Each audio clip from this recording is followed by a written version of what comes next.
You may have seen the story in the Bee this morning. It was a reasonable detailing of my theory of evolution. I noticed that one expert wouldn't even give his name to allow his no comment to have attribution.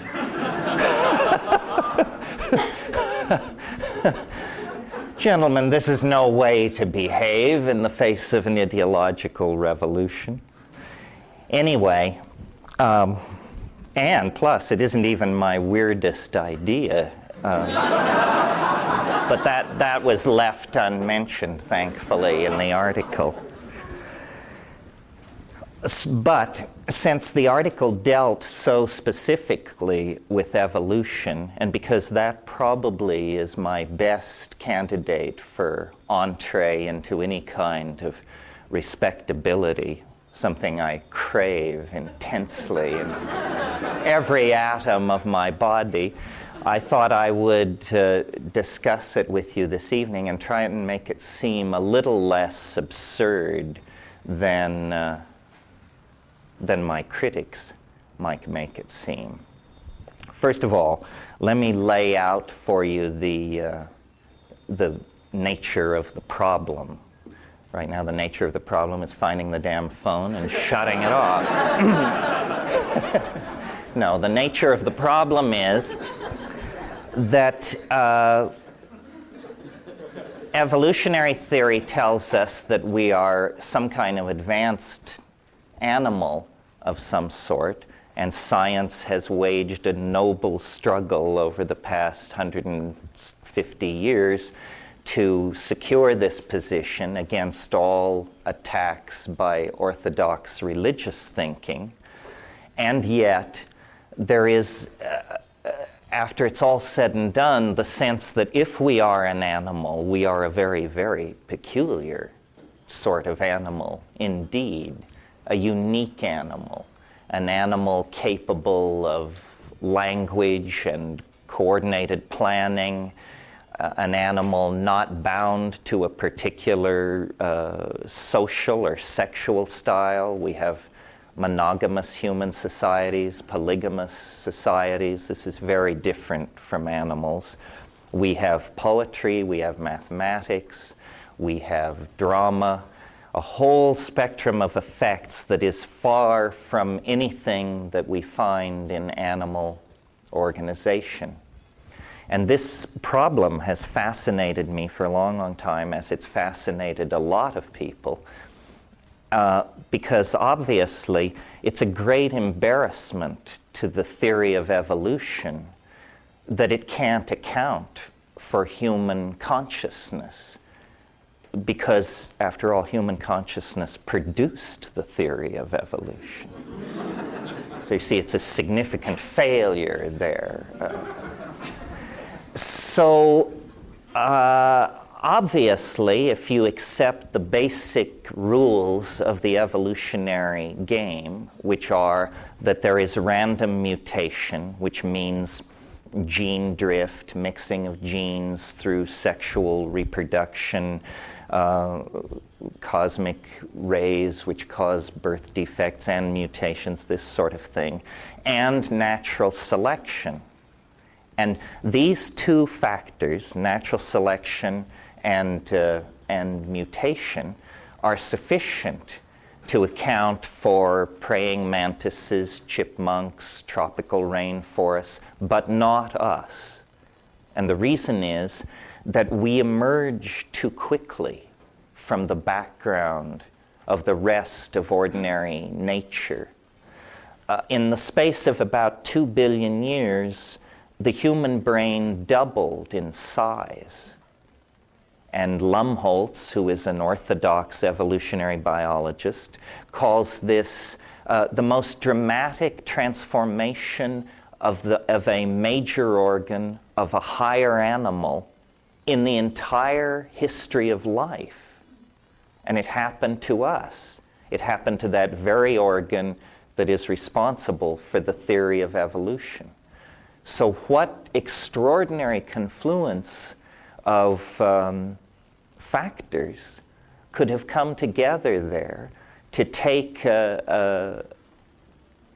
essentially an arboreal monkey, an ape of some sort, that had been at an evolutionary climax in the canopy of the rainforest for a couple of million years. What extraordinary set of factors could then set that creature marching down the road toward, Elvis, the internet, Bill Clinton, and all the rest of it? Well, you would imagine, or I imagined when I first started thinking about this, that there must be some huge edifice of established theory that we have to go up in there and blow up. Surely somebody has staked out this ground and made some kind of an argument about human consciousness. Well, in terms of science, not, or almost not. I mean, in terms of religion, it's simple. I mean, God made us from the clay of the earth. In terms of science, the best shot is pretty weak soup from my point of view. Here's what science is telling us. That when you throw something, you have to plan. Because once you let go of whatever it is you're throwing, you can no longer control it. And so because we were small and weak and hunted in packs, we learned to throw like hell at very large, onrushing, woolly fellow mammals of various sorts. And you had to plan your throw. Consequently, we developed brain capacity to do this and had enough left over to invent quantum physics, paint the Mona Lisa, invent the phonetic alphabet, philosophy, religion, and all the rest of it. In other words, it was the coordination of the hand and the eye to the throwing arm, this is what the orthodox folks tell us, that gave us this extra brain capacity that we sort of then managed into human civilization. Well, notice that this would make the pinnacle of the evolutionary ladder the gum-chewing big league baseball pitcher. Because, he can put that pill right across the plate at high speed, time after time. As somebody who learned everything they know about sadomasochism in PE class, I'm not really ready to embrace this theory. It definitely runs against my paradigm. So here, I've built another story, and it, to my mind, meets the objections, answers the question, where did consciousness come from? But instead of doing it very nicely and neatly, it raises, in the very act of answering this question, other questions, maybe more closer to home. Questions that reflect on our social organization, our politics, how we treat each other in the here and now, even with implications for the future. But we'll get to that. For the moment, let me just run through this for you. There's a sort of a basic situation that all theories of evolution have to come to terms with. And this is that our remote proto-hominid, primate, ape ancestors developed in Africa. If you have a non-African theory of human origin, and there are such things, but the evidence is strongly against you. If it were stock, I'd sell. The evidence is pretty strong that whatever happened that brought us out of the animal body, it happened in Africa. Well, all animals tend to, and plants for that matter, tend to reach evolutionary climax and occupy a niche and stabilize in that niche. Cockroaches, ants achieved this hundreds of millions of years ago and have not changed greatly since. Most of biology is this iterative occupation of a climaxed niche. Very little of biology is the pushing forward into radical new forms, new species, still rarer, new genera. For that, there has to be disruption of some sort of the environment. And it can be the meandering of a river or an asteroid strike or the retreat of a glacier, something which creates open land. Well, for 5-6 million years now, the African continent has been slowly drying. And 3 million years ago, it was covered by rainforest at the equator from east to west. And that was the environment of the human ancestor types. They were canopy dwelling, they were fruit eating, they ate some percentage of insects, composed their diet. They had a pack signaling repertoire that was fairly complicated by animal standards. And there they were, happily living in the canopy. But Africa began to dry up, and they came under nutritional pressure. Now, simpler animals, insects, for example, when their food source is withdrawn, they usually buy the farm. They don't have much flexibility of diet. If you've ever tried to raise caterpillars into butterflies for your children, you know that if you give the caterpillars the wrong leaves, they just can't make any sense out of it and they die. More advanced animals, when confronted with dietary pressure or disappearance of ordinary food supplies, before they give up the ghost, they will experiment with other food sources in the environment. Now, the reason this isn't normally done is the reason animals are conservative in their food choices, it's thought to be a way of avoiding mutational influences in the form of tertiary chemicals, toxins, viruses, and things like this that would be in unusual foods. One of the things that accompanies our acquisition of consciousness is gastronomy, the appreciation of flavor, the approach to food that makes it an art. Animals don't do this. They're just trying to get enough protein to keep the old engines running. The notion of flavoring is counterintuitive to animals. And flavoring's probably in part a mutagenic influence to our diet. When our remote ancestors came under environmental pressure, their environment was shrinking, the rainforest was being replaced by grasslands, and nutritional pressure, their ordinary diet of fruit and insects was being restricted, they began exploring this new environment of the grasslands.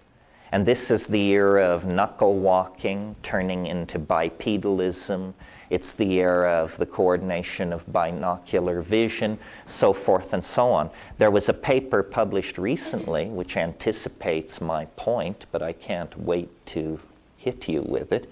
A paper published recently about canopy-dwelling monkeys who only leave the canopy for the acquisition of one particular food. And the food they will come to the ground for and risk predation is mushrooms.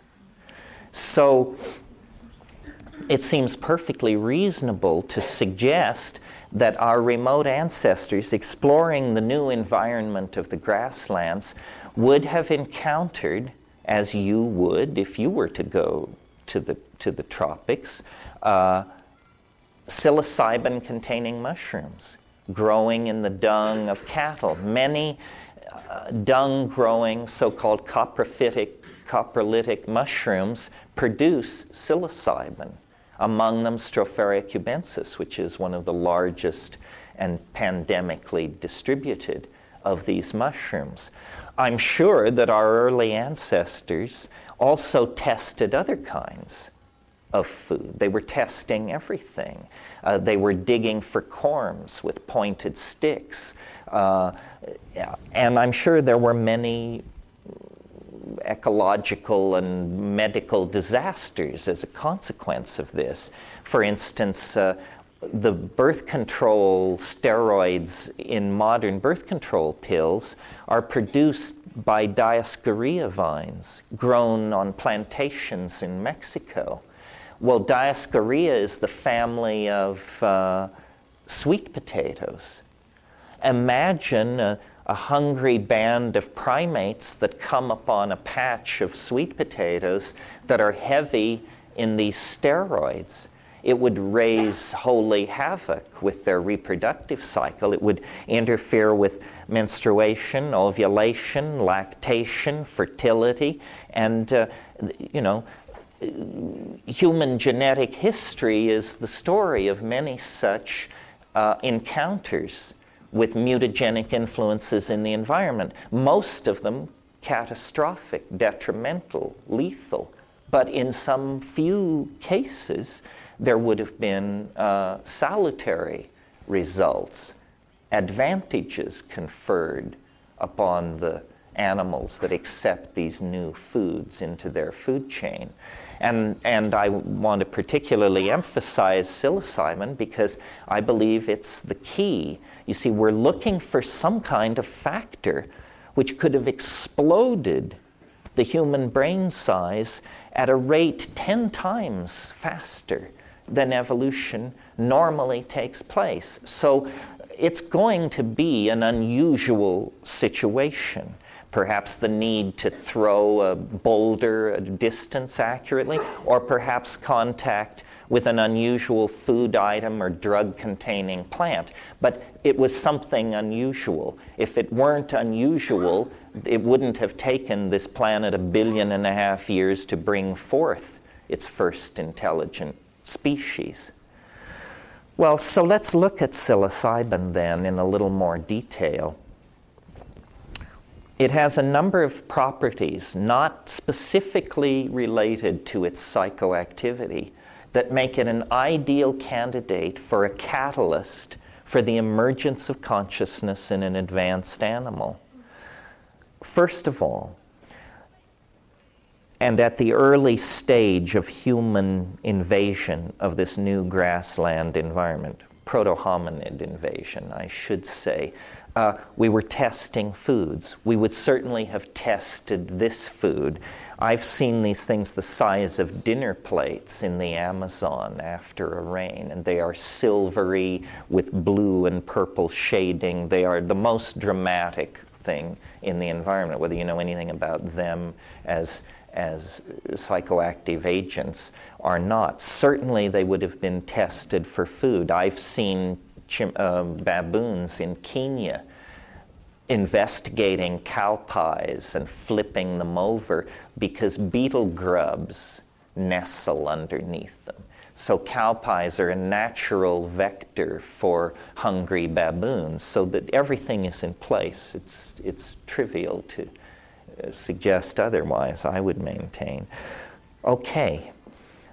The first quality of psilocybin, which isn't specifically related to its psychoactivity, is that in small doses that are the kind you might obtain if you were just sort of eating it along with little roots, grass roots, small bugs, so forth and so on, visual acuity is improved.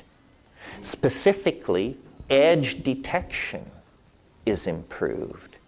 Well, now, it seems to me you don't have to be a rocket scientist to figure out that if you're in a highly competitive evolutionary environment in grassland, an environment characterized by large predators hunting cats, and also characterized by small ungulate prey, that having an increased sensitivity to edge movement might make the difference between whether or not you live to tell the tale or you become somebody's dinner, or it would certainly make the difference between going home empty-handed and taking dinner home with you. So a factor which enhanced edge detection on those animals accepting that food supply into their food chain, they would have a slightly increased chance of evolutionary success as opposed to the non-psilocybin members of their group. And this increased hunting success would tend to outbreed the non-psilocybin using members of the group. At slightly higher doses, in highly sexed animals like primates, all alkaloids are what are called CNS stimulants, central nervous system stimulants. That means that they produce arousal. And in sexually extremely active animals like primates, arousal means erection, usually in the male, usually followed by hanky-panky. What anthropologists and primatologists call successful instances of copulation. Well, again, what is this? It's a second factor tending to outbreed the non-psilocybin using members of the population. They're now definitely moving to the rear of the parade. They don't have as much hunting success. They don't have as much food for themselves and their offspring. They're not having as much sex, so they're not having as many offspring. And, you know, in terms of rising and falling numbers, those that have some allergy, prejudice, or fear of the mushroom are just being shunted out of the breeding population. Well, at still higher doses, approaching effective doses of 20 milligrams or more, in other words, 4 grams dried and up, or 45 grams wet and up, hunting is out of the question. Sex is something you can consider, but it's out of the question. And you are basically nailed to the ground in a state of mind which we, for all of our sophistication, our logical positivism, our superconducting supercolliders, and all the rest of it, haven't a clue as to what it is, what it means, what its implications are. The full-blown psychedelic experience, of which we can only speak in terms of religious hierophany, epiphany, apokatastasis, and all those other great Greek words, ataraxia. You know, in other words, we like it, but we don't understand it. And it is, therefore, the basis for religion.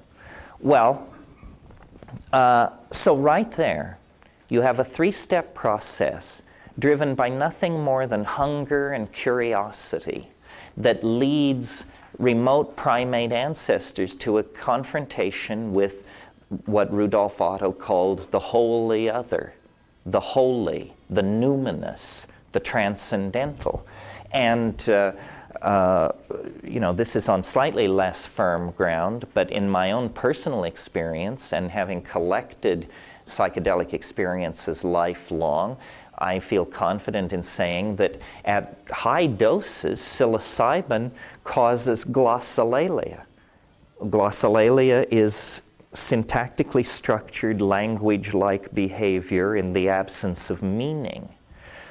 Speaking in tongues is what Christian fundamentalists call it, but they don't have monopoly on it. It's ancient. It occurs in all cultures. It's shamanic. And what it is it's a kind of neurological seizure where linguistic organization spontaneously is verbalized. No animal does this. It must have something to do with the acquisition of language by human beings. And what I think is going on is that probably language was entertainment long before it was meaning. That it's a kind of tuneless singing.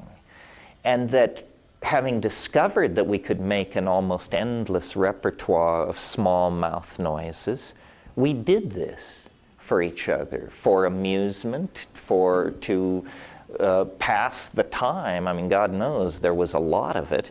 And it probably was very late in the evolution of this ability that some very tight-assed rational type said, you know, we could attach a specific meaning to a specific sound, and then every time I made that sound, you'd know what I meant, and then you could go and get it for me.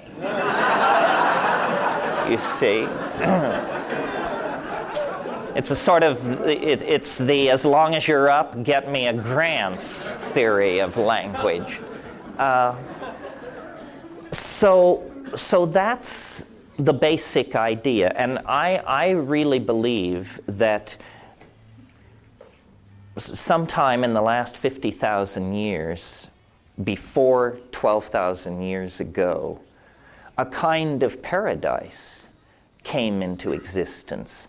A situation in which men and women, parents and children, people and animals, human institutions and the land, all were in dynamic balance. And not in any primitive sense at all. Language was fully developed. Poetry may have been at its climax. Dance, magic, poetics, altruism, philosophy. There's no reason to think that these things were not practiced as adroitly as we practice them today. And it was under the aegis of the boundary-dissolving influence of psilocybin. We were nomadic. We were breeders and caretakers of cattle. We worshipped a great goddess. We followed a yearly round in a vast grassland cut by crystal streams that were washing down out of the higher altitudes. And we were probably black as your hat, for that matter. And it was great. Well, if it was so great, what happened? Well, the very forces which created this situation, and you will recall what it was the drying of the African continent, forcing us out of the trees, forcing us to change our diet, forcing us to accept a dung-growing mushroom. And there were other factors forcing us into consciousness as well. When we became omnivorous, the first form of consciousness is having the point of view of your prey. Predatory animals have the highest form of animal consciousness, big cats, but it's a consciousness of the exterior world. Psilocybin forced us beyond that into consciousness of the imaginal world, the world of the imagination inside our heads. What happened was the mushroom faded. The climate changed. What had been everywhere became seasonal, moved into the rain shadows of mountains, became the prerogative of a special class of people called shamans, who were like the designated hitters for dealing with the hyperspace of the mythos. In other words, over millennia, the connection went from available to everyone all the time to ever more tenuous, finally faded out entirely. It's even more complicated than that, because surely people would have, as they saw this happening, make attempts to preserve the mushroom. And in a world without refrigeration, the only effective way to do this is preservation in honey. You can dry mushrooms, but in a world without hermetically sealed peanut butter jars, drying is a very short-term strategy for preservation. The only thing which will really work is preservation in honey. The problem there is that honey itself, especially Aboriginal honeys, which have a lot more water in them than what you get in those little plastic bears at the A&P. Aboriginal honeys are very runny, and so what do? They themselves have the capacity for turning into a psychoactive substance, alcohol. But alcohol promotes a completely different set of cultural values and attitudes than psilocybin. Psilocybin is a boundary-dissolving hallucinogen. Mead alcohol gives an enhanced sense of verbal acuity in the presence of lowered sensitivity to social cues. In other words, one can make an ass of oneself. But now I want to backtrack for a minute. I will return to this thing about the loss of the mushroom, but there's something that I want to go over with you that's really important in all this to me. And that is, this isn't simply the story of how an intoxicant promoted consciousness, and then we fell into history by losing that intoxicant and went on to other intoxicants with consequences to be evaluated.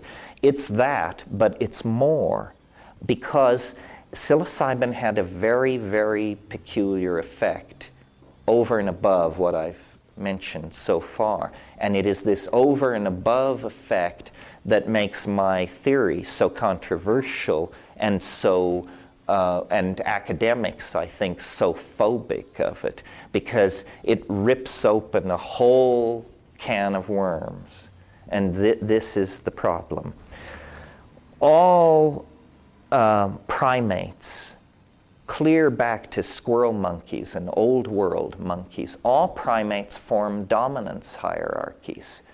This means that the sharp-fanged, hard-bodied young males control everybody else.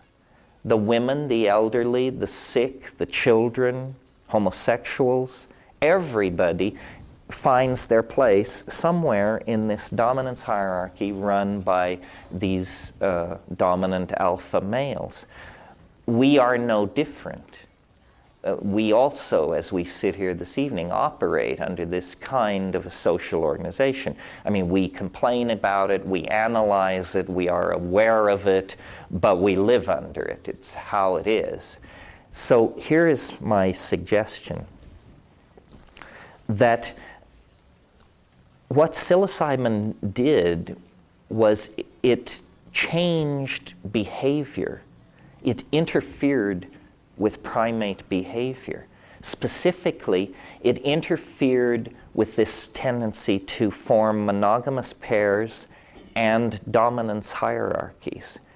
And so the ordinary tendency of the primates to organize themselves that way was interrupted, medicated out of existence, if you like, vaccinated against, if you like, by the presence of psilocybin in the diet. And this overemphasizing or chemical accentuation of sexuality occasioned by the arousal of the psilocybin was sufficient to dissolve the ordinary tendency toward monogamy and replace it with an orgiastic sexual style, or they coexisted simultaneously. I mean, who knows? We weren't there. It's sort of the way I imagine it is that at every new and full moon, there were group mushroom parties which basically simply got out of hand regularly. And so the monogamous pair bond would be under pressure, if not completely eliminated. Many cultures have this, even to this day. I mean, in a sense, Mardi Gras is a festival where the rules are dissolved, and nobody is supposed to go to their spouse the Monday after and say, you know, was that you I saw dressed as Marie Antoinette? And because, you know, the rules there is permission to break the rules, and many societies do this. the result of an orgiastic style like that is men cannot trace lines of male paternity. And so there is a tremendous social glue, a tremendous force for the cohesion of community. Men don't then think in terms of my children. They think in terms of our children, the children of the group. And under the aegis of this group, this polymorphic sexual style, group, child care, and extended family rearing, we produced everything that we think of as human, that we value. Our art, our music, our philosophy, our sense of each other's worth, body painting, tattooing, piercing, all the accoutrements that distinguish us from animal existence were put in place when we had a different kind of mind than we have now. We didn't have a mind that favored role specialization and male dominance and anxiety over female sexual activity related to feelings of male ownership. That all came later. We became human beings in this other world of values and psychological attitudes. Problem is that, as I say, the mushroom faded. But by the time it had faded, we were no longer the wordless symbiotes of cattle, the barely sentient hunters of the African plain. By the time we were finished with the mushrooms, we had language, we had social institutions, but what we began to lose was, you can get as wet-eyed as you want about it, but respect for each other, a sense of each other's individuality, a sense of love, a sense of community. And it must have been, though it happened over a long period of time, very much like what we're living through now. A sense that people are, no damn good and getting worse. A sense that, why can't we be as we once were? Where is our sense of each other? Where is our ability to care for each other? So forth and so on. I wrote a book called Food of the Gods, in which I tell this story in the first third of the book that I've just told you. And then I show that what history is essentially is a careening, out-of-control effort to find our way back to this state of primordial balance. One of the things that marks us as humans that is unique is our obsessions with drugs, our ability to addict. We addict not only to substances, we addict to each other, we addict to ideologies, Marxism, Christianity, skinkism as practiced in Washington, whatever. And we addict to each other.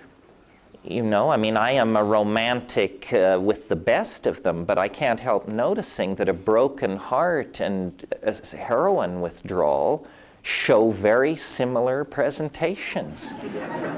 Really. Insomnia, sweating, sense of diminished self-esteem, hysteria, it's very, very similar. So a psychologist looking at a person with an addictive syndrome will say, well, you were damaged in childhood. There is some trauma there that you're trying to compensate. You're trying to compensate. Well, I'm not that keen on all this psychologizing, but I do think that we could apply this model to ourselves on a grand scale. We were essentially torn from the Gaian womb, thrust into the birth canal of history and expelled sometime around the fall of the Roman Empire into the cold, hard world of modern science, existentialism, and all the rest of it. And we have searched the planet for substances which would assuage our sense of pain. And there are things out there. You know, alcohol, the whole morphine family, so forth and so on. But these things always have consequences. There's a price to be paid.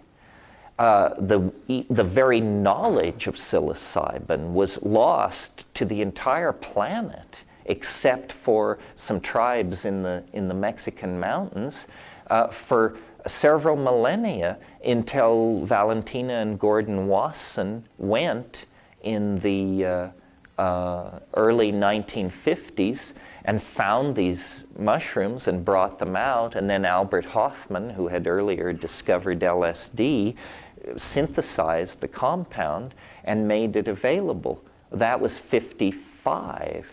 Well, by 66, all human research with these things had been forbidden. It's not that science mowed this field and moved on. It's that science has never really been here. We haven't looked at the implications of diet on early human evolution. We don't have a theory for the evolution of consciousness of any consequence, and yet, you know, the factors I've laid out for you, increased visual acuity, an impact on sexual and social behaviors, a triggering of glossolalia-like phenomena in the presence of a boundary-dissolving psychedelic experience. These are catalysts sufficiently dramatic that, inculcated into a cultural style, I think they explain a great deal about where we came from and who we are. Now, the irony of all of this is that we live in a society that has made practically any discussion of this illegal. Certainly, if I were to end this lecture by handing out doses of psilocybin, I would be gently taken by the elbow and led away forever. The Western mind is particularly phobic of this subject. I mean, we have bent our laws so that people can jump out of airplanes in the pursuit of thrills, so that they can bungee cord off major highway bridges and freeway overpasses. So concerned are we to fulfill society's need for thrills. But this is something else. It provokes all kinds of alarmed reactions, and perhaps you believe unfairly. I think that when you examine the situation, it's possible to understand very clearly why this is such a social issue. Because what these things do, if you look, and now I'm slightly broadening my wrap to include other psychedelics besides psilocybin, but psilocybin is certainly true in all cases. What these things do, if you had to generalize 100,000 psychedelic experiences, the ones where people thought they were God, the ones where people had to be taken to the ER room and have their stomach pumps, all of them, if you generalized, what these substances do is they dissolve boundaries. They dissolve boundaries. If you love it, you'll love it. If you hate it, you'll hate it.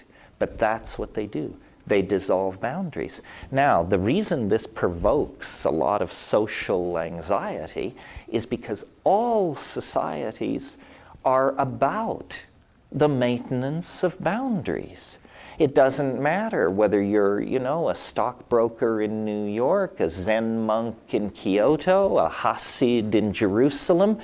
Your society is held together by boundaries and definitions, and anything which dissolves those boundaries and introduces relativity into cultural modeling is felt to be threatening, because we like to believe that our reality is somehow sanctioned, that this is how it should be.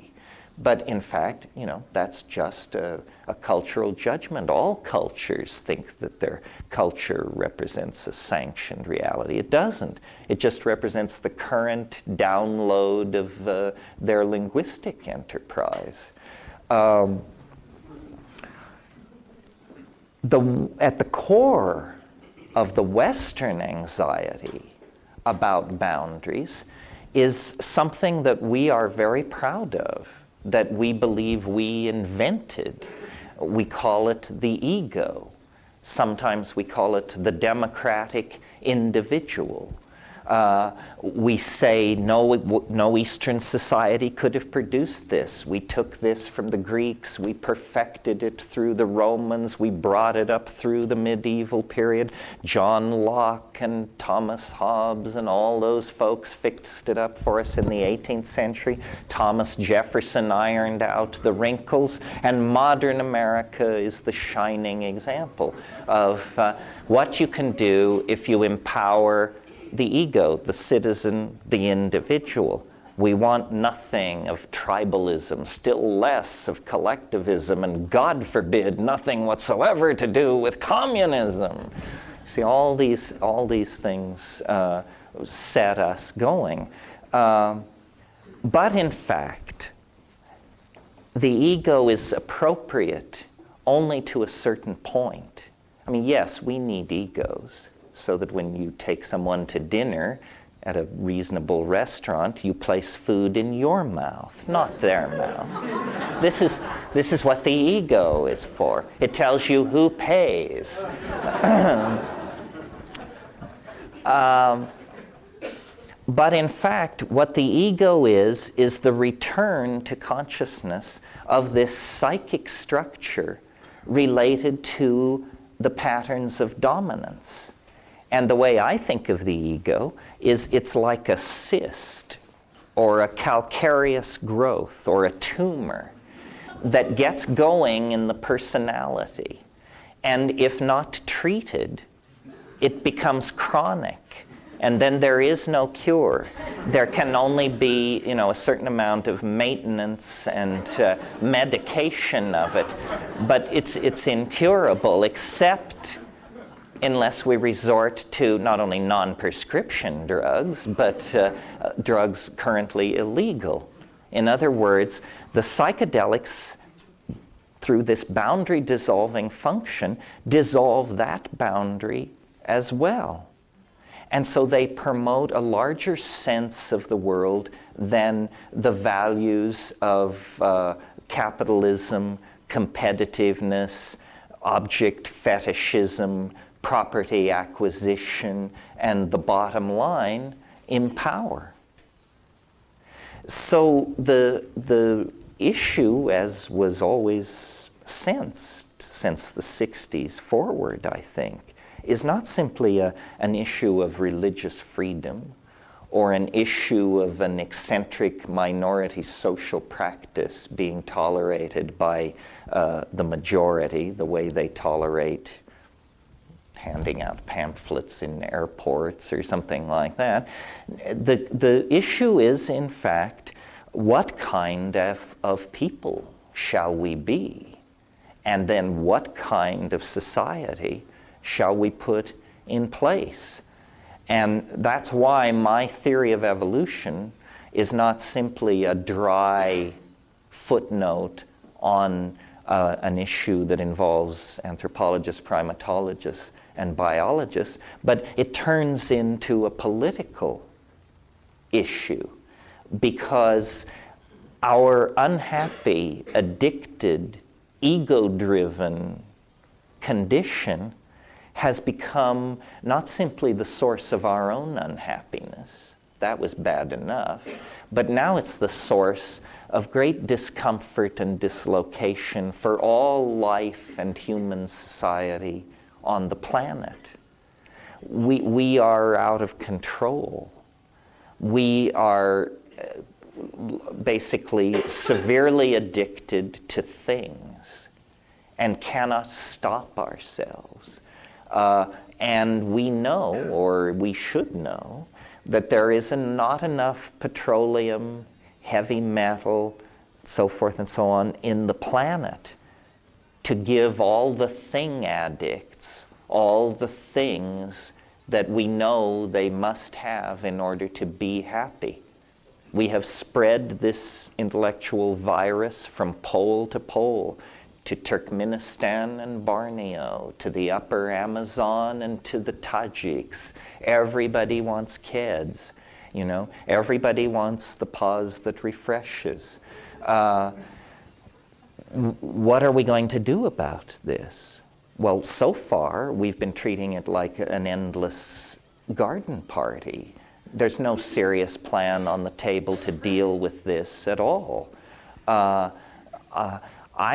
think that the momentum of human history is pushing us inexorably toward some kind of day of reckoning, and in which we are either going to have to turn consciously toward brutality and selfishness and say, well, let India go, let Bangladesh go, triage, costs too much, can't possibly fix the problem. In order to maintain our locked compounds and our 50 channels of television and the endless availability of arugula, we have to let India go.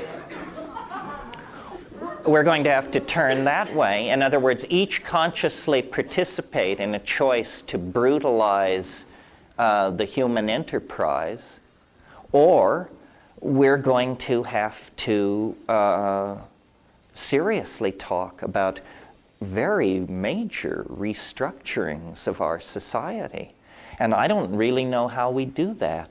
I was living in Northern California a couple of years ago when they wanted to close an air base near here, and the newspapers were filled with for weeks with analysis of whether Western civilization could absorb this hammer blow at the very heart of its institutions of closing one friggin' air base, for crying out loud.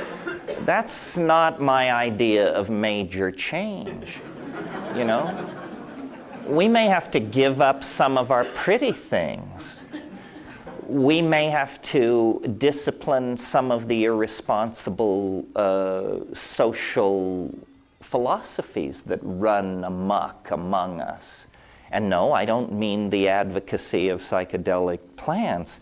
I mean the Roman Catholic Church's position on population control in the Third World.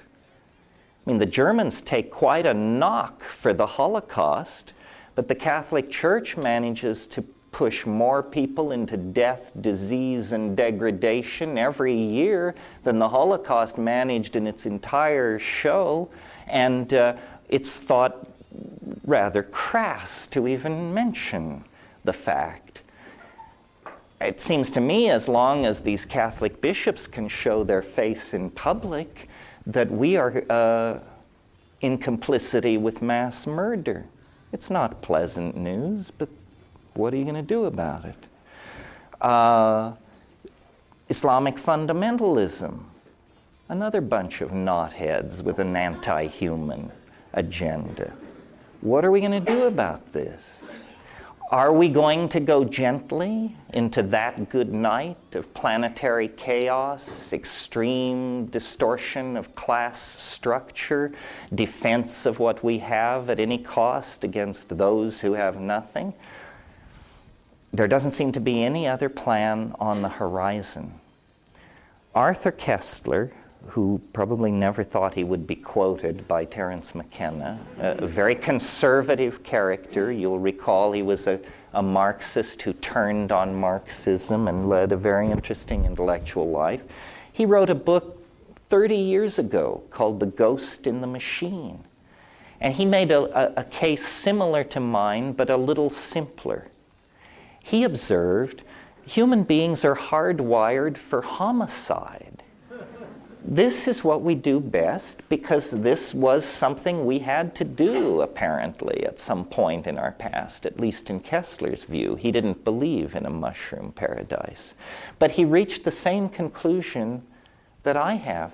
which is we need a pharmacological intervention on antisocial behavior, or we are not going to get hold of our dilemma. And there have been dystopias based on drug intervention on aggressive behavior. You all remember Brave New World, where every time anybody raised their voice, they were given a gram of soma and told a gram is better than a dam. And so nobody ever had a thought in their head, well, that's a terrible drug, let's not introduce that. Uh-oh, the bad news is we've had it for decades. It's called television, you know. We have millions of people in larval, low-awareness lives in their little condominium apartments, just ladling this garbage into their minds. The average American watches 5.5 hours of TV a day, so imagine how much time these people watch. I mean, to think of that as human at all, if that were a drug, we'd be up in arms. You know, if people were loaded at home with that level of mental condition day after day after day, we would do something about it. So I can't propose a grand solution, but I do think that it is pregnant with implication that here at the end of the 20th century, with all of these problems hammering down on us, the news comes from the rainforests and the deserts that these Aboriginal people, while we made the descent into history and got the top quark and planted the flag on the moon and all that, they kept the faith. And they have a materia medica, a toolbox that can carry us back into a connection with the planet. Now, the question might be asked, why do you have such overwhelming faith in what is, after all, a substance, a drug? I mean, don't psychedelics just cause you to see pretty pictures and patterns and tally up your gains and losses, and then you come down and that's it? And the answer is no. What is mysterious here, and I mentioned it in the early part of my talk, what is mysterious here is this thing we call the psychedelic experience. Those people nailed to the ground around the campfires 50,000 years ago, they didn't know what it was. And when we go in there, armed with our Heidegger and our Husserl and our Wittgenstein and our Merleau-Ponty, we don't know what it is either. There has been no progress in 60,000 years in reducing the psychedelic experience to a known quantity. It is as terrifying, as awesome, as ecstatic, as irreducible to us as it was to them.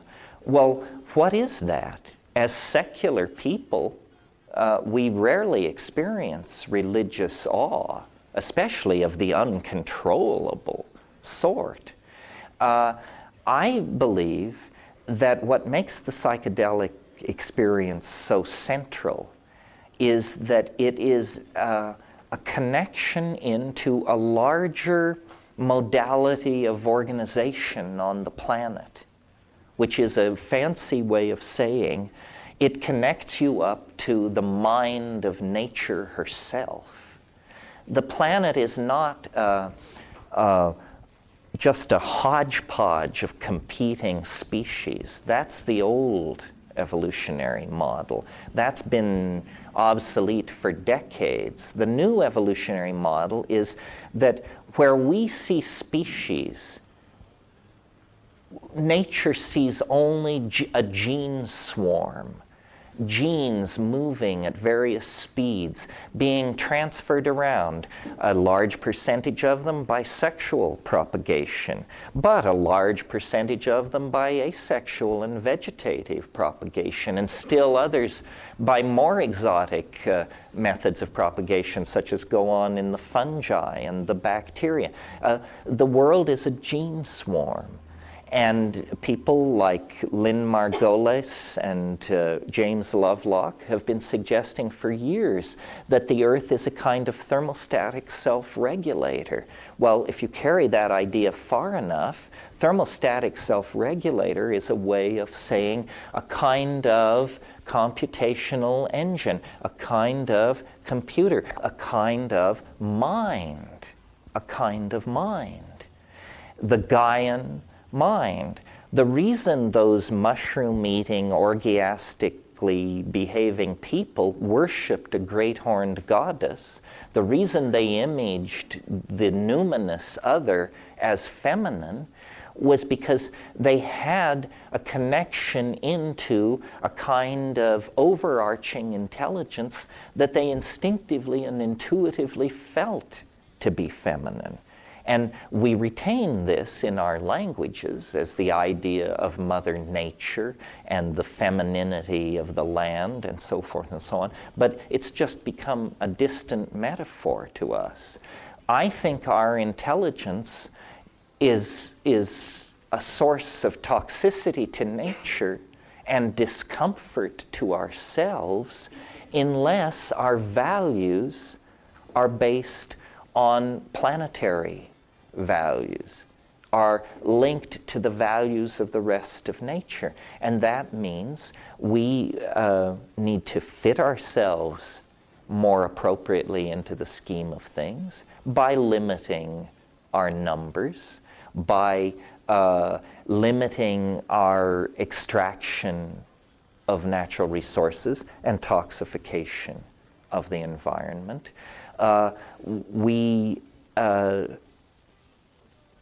We need to realize that there is a hegemony of life on the planet, not necessarily a hegemony of intelligence. Intelligence is not a license to trample. The proper role of intelligence in a planetary ecology is that of gardener, caregiver, and maintainer of balance. Well, so where do we go, and what do psychedelics have to say about that? Well, I believe that psychedelics show us something which capitalist, consumer, fetish-oriented society doesn't want us to know. What psychedelics show us is the incredible richness of our minds. That you, little you, can produce more art in a 20-minute burst of hallucinatory intoxication than the Western mind has produced in the last 500 years. Our socially created space is incredibly impoverished.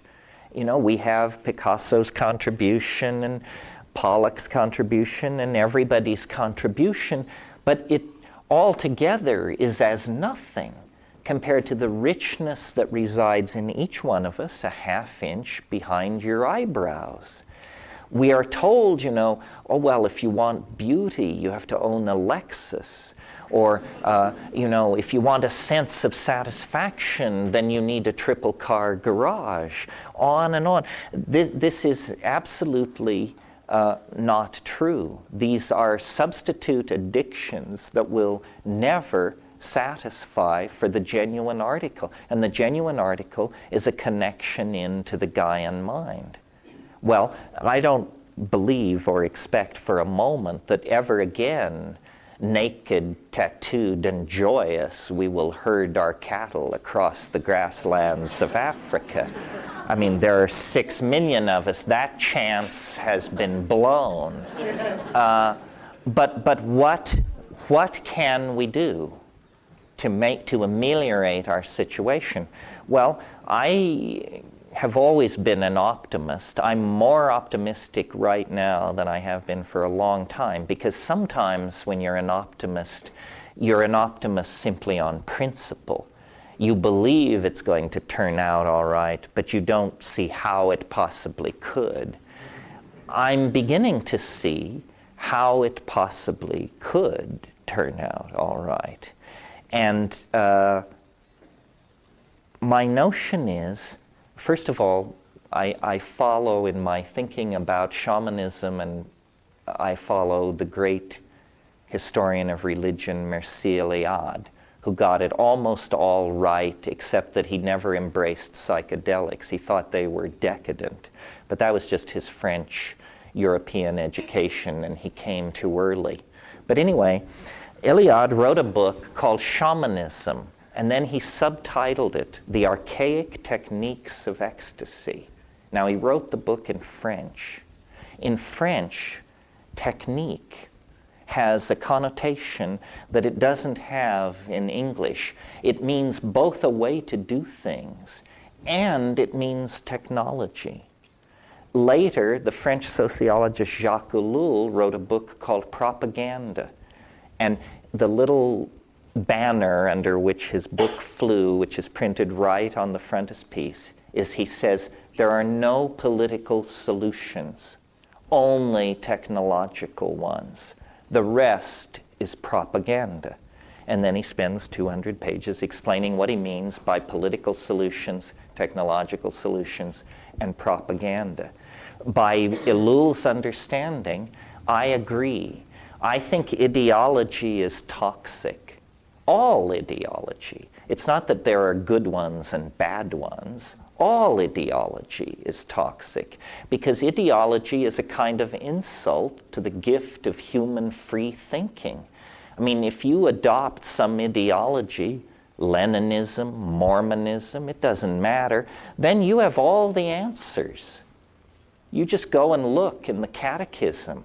Well, I don't know why they issued you a brain. They could have just given you the catechism. Technology, as the counterpoint to ideology, is a very different animal. Now, right now, we're going through a technophobic phase because people think technology means exploding nuclear power plants and irradiated food and TV. But all technology really means, in the McLuhan sense, is the extensions of man. The extensions of man. And so language is a technology. Shamanism is a technology. Psilocybin is a technology. And certainly the internet is a technology.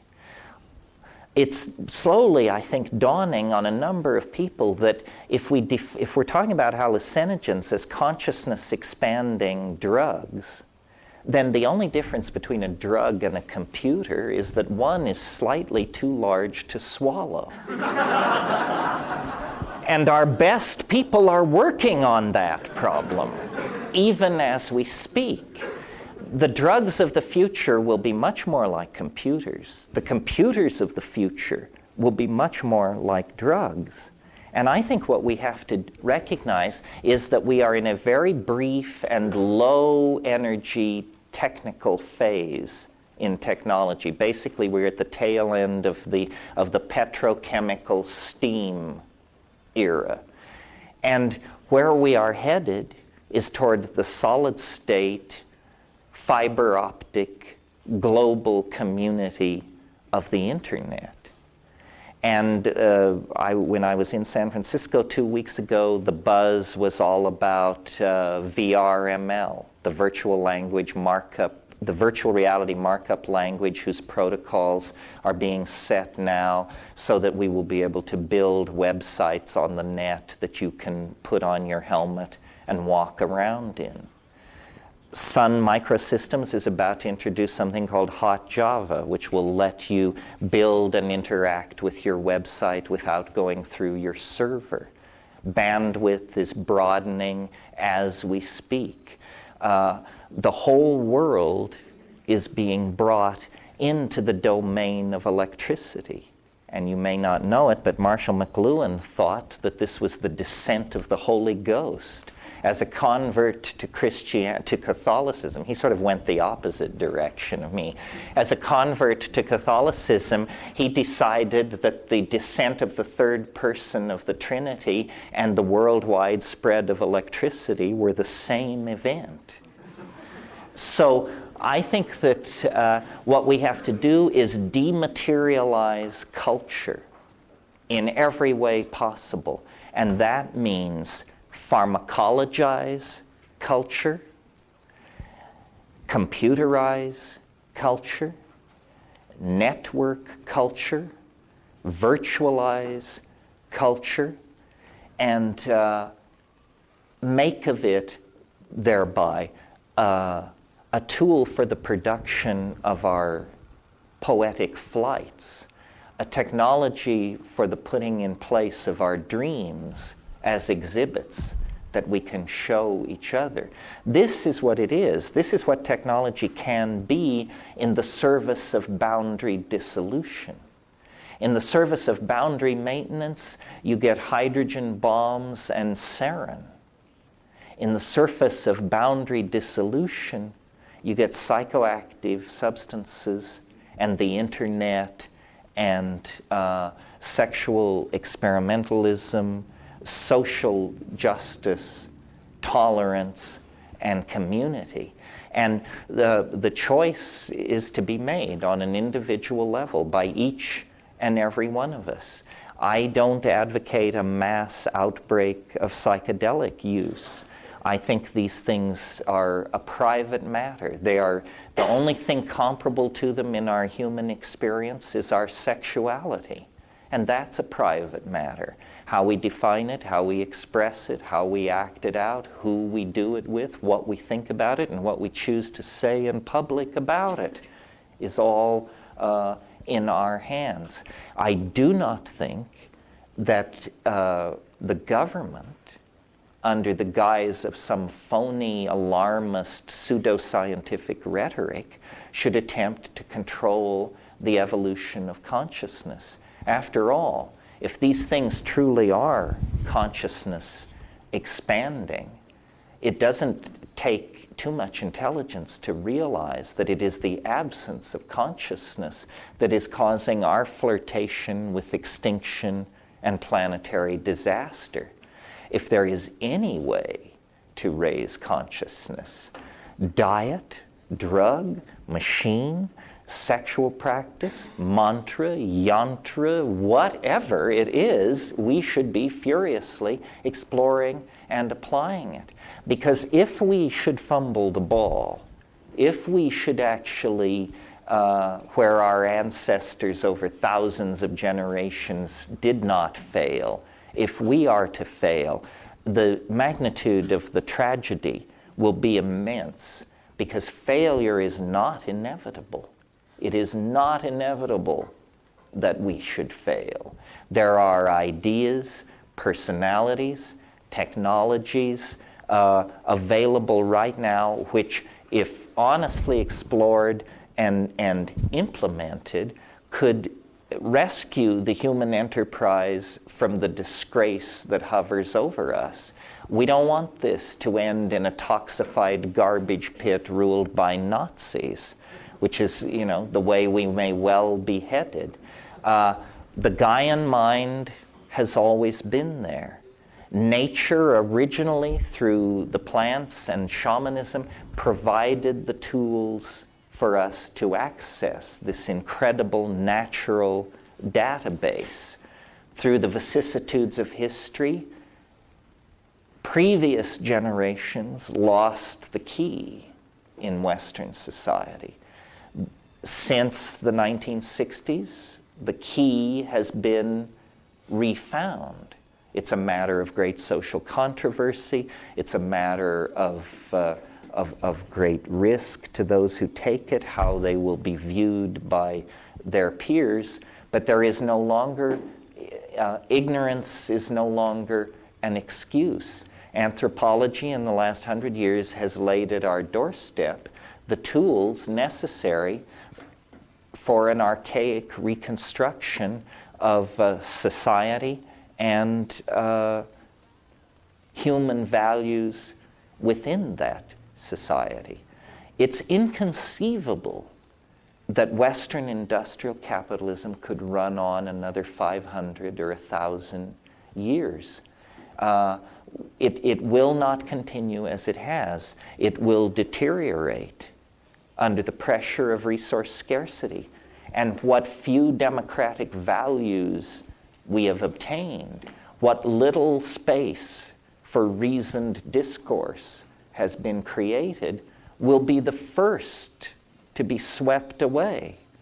So it's very, very important that people take back their minds and that people analyze our dilemma in the context of the entire human story, from the descent onto the grassland to our potential destiny as citizens of the galaxy and the universe. We are at a critical turning point.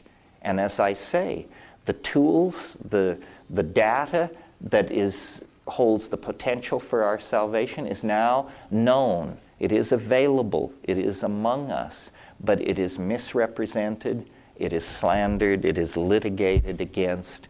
And it's up to each one of us to relate to this situation in a fashion that will allow us to answer the question that will surely be put to us in some point in the future, which is, what did you do to help save the world?